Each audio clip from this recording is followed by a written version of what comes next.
זכות העם היהודי לתקומה לאומית בארצו, על הקמת מדינה יהודית. ما لهمش نصيب في الدنيا، نصيبهم بس في الآخرة. Both Arabs and Israelis realize the historic and only able to make limited advances. אנחנו הולמים באויבינו בעוצמה חסרת תקדים. זאת רק ההתחלה.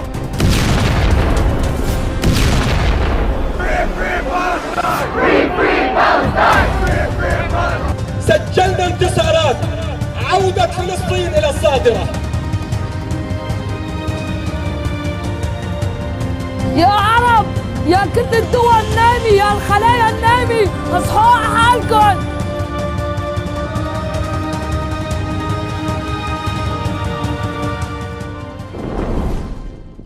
مسئلہ فلسطین کو عام طور پر حالت حاضرہ میں ایک قومی اور سیاسی مسئلے کے طور پر دیکھا جاتا ہے، جہاں بظاہر دو قومیں یعنی عرب اور اسرائیل ایک مخصوص علاقے پر اپنی حاکمیت کا دعویٰ کرتے نظر آتے ہیں۔ لیکن اس مسئلے کا تعلق دراصل تاریخ اور آسمانی کتابوں سے جڑا ہے، جو اپنے 1000 سالہ تاریخ میں ظلم، بربریت، ناانصافی، امید، روحانیت اور سیاست کی داستان بیان کرتی ہے۔ ملک شام کے جنوب مغربی علاقے کو فلسطین کہتے ہیں، جو بحر روم کے ساحل پر واقع ہے۔ فلسطین کی تہذیب دنیا کی قدیم ترین تہذیبوں میں شمار ہوتی ہے۔ تحقیق کے مطابق 11,000 سال پہلے جہاں سب سے پہلے انسان نے زمین سے فصل اگانی اور جہاں پہلی مرتبہ انسانی بستی بنا کر رہنے لگے، وہ سرزمین فلسطین ہی تھی۔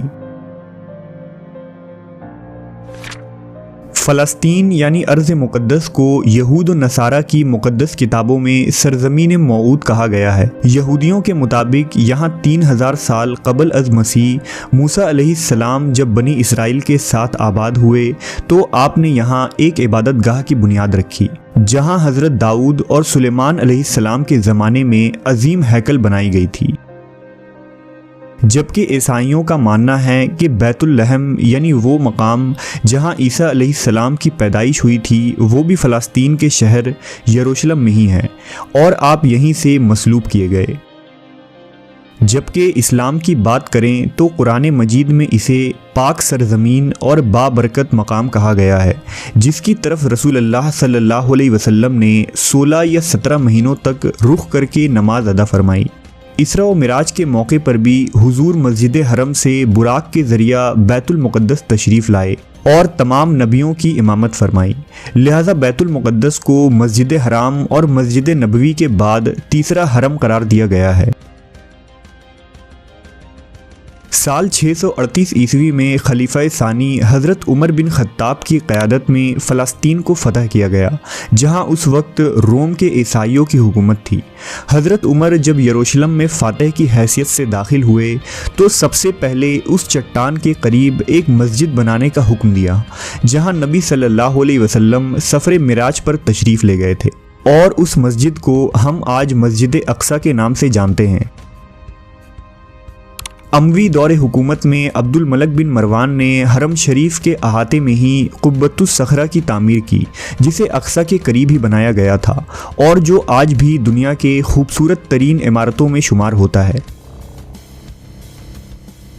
تقریباً 500 سالوں تک ارض فلسطین مسلمانوں کے اختیار میں ہی رہا، جہاں بربر اور عرب مسلمان آ کر آباد ہوئے اور اس زمین پر اسلام اور عربی ثقافت کا ایک گہرا اثر چھوڑا۔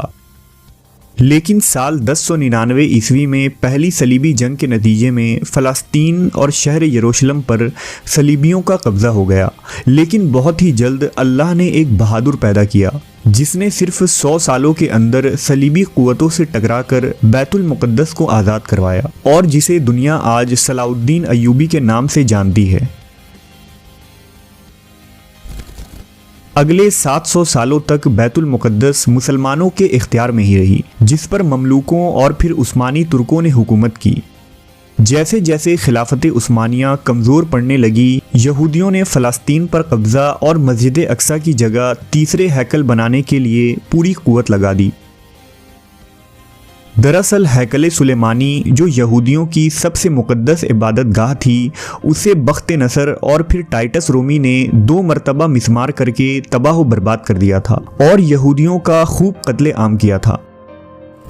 لہٰذا اب یہودیوں کا مقصد تھا کہ قیامت کے قریب انہیں تیسرے ہیکل کو دوبارہ تعمیر کرنا ہوگا اور فلسطین میں عظیم یہودی ریاست کا قیام کر کے ہی ان کا مسیحا یعنی دجال کا ظہور ہوگا، جو پوری دنیا پر یہودیوں کی حکومت قائم کرے گا۔ لیکن آخری عثمانی سلطان عبد الحمید کے جیتے جی وہ اس منصوبے میں کامیاب نہ ہو سکے۔ دراصل یہودی قوم سلیمان علیہ السلام کے بعد در بدر مختلف ملکوں میں پھرتے رہے اور 2000 سالوں سے ان کا کوئی اپنا ملک یا ریاست نہیں تھا۔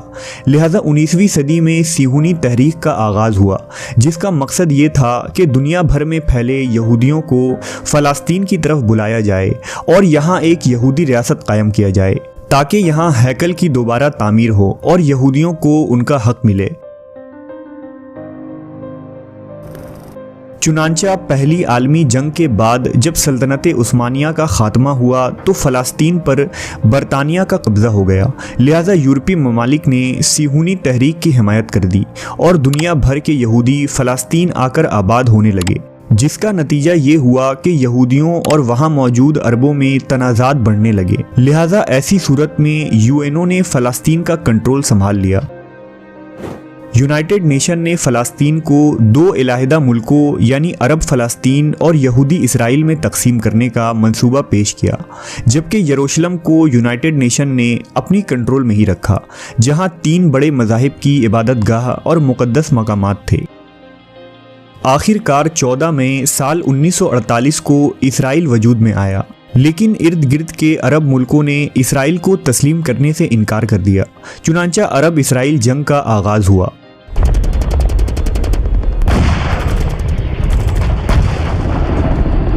حیرانی کی بات تھی کہ اتنے سارے عرب ملکوں کے ہتھیاروں سے لیس فوج کو اکیلے اسرائیل نے شکست دے دی اور ایک ایک کر تمام عرب ملکوں نے ہتھیار ڈال دیے۔ اب اسرائیل نے یونائٹڈ نیشن کے پارٹیشن پلان کے برخلاف ان علاقوں پر بھی قبضہ کر لیا جو فلسطین کا حصہ تھا۔ نتیجتاً 7 لاکھ فلسطین مسلمان بے گھر ہو گئے۔ اس دن کو النقبہ یعنی تباہی کے دن سے یاد کیا جاتا ہے۔ سال 1967 کو ایک بار پھر عرب طاقتیں اور اسرائیل آمنے سامنے آئیں، جسے 6 روزہ جنگ یعنی 6 days war کہا جاتا ہے۔ اس جنگ میں بھی یہودیوں کو زبردست فتح حاصل ہوئی، لہٰذا اب فلسطینی مسلمان صرف ویسٹ بینک اور غزہ میں سمٹ کر رہ گئے۔ یہودیوں کی سازشیں یہیں ختم نہیں ہوئی، بلکہ اس کے بعد بھی فلسطین کے علاقے پر اسرائیل قبضہ کرتا چلا گیا، جس کے رد عمل میں کئی تحریکی آرگنائزیشن اسرائیل سے لڑنے کے لیے سامنے آئیں، جس کا نتیجہ یہ ہوا کہ پچھلے 20 سالوں میں بے شمار خون ریزی، جھڑپیں، زمینی اور فضائی حملے اور قتل و غارت کا سلسلہ شروع ہوا، جو آج تک جاری ہے۔ مقبوضہ فلسطین کی زمین آج مسلمانوں کے خون سے لال ہو چکی ہے، معصوم جانیں روز ضائع ہوتی ہیں، فلسطین کی خواتین اور بزرگوں کا بھی کوئی لحاظ نہیں کیا جاتا۔